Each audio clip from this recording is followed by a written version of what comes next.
এটা মাত্ৰ হাঁচোৰক কেন্দ্ৰ কৰি এক ভয়ংকৰ কাণ্ড সংঘটিত হৈছে।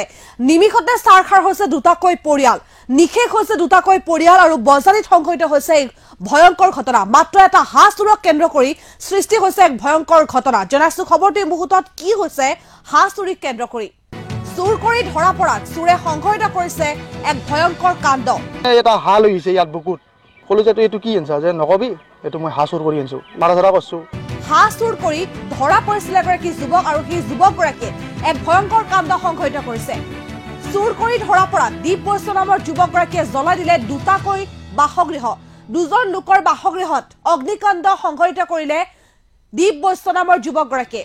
অগ্নিকাণ্ডৰ ফলত দয়াল তালুকদাৰ আৰু শৈলেন তালুকদাৰৰ বাসগৃহ জ্বলি চাৰখাৰ হৈ গৈছে। এসাঁজৰ চাউল এখন কাপোৰ একোৱেই নাই ইয়াৰ মুঠতে। আৰু হাঁচোৰক কেন্দ্ৰ কৰি বজাৰীৰ কাহাৰপাৰাত এই ভয়ংকৰ কাণ্ড সংঘটিত হৈছে। চুৰ কৰি ধৰা পৰি এগৰাকী যুৱকে দুগৰাকীকৈ লোকৰ বাসগৃহত অগ্নি সংযোগ কৰে। ইতিমধ্যে বহু সা সামগ্ৰী জ্বলি চাৰখাৰ হৈ গৈছে, বাইকসহ বহু জৰুৰী নথি পত্ৰ জ্বলি চাৰখাৰ হৈ গৈছে।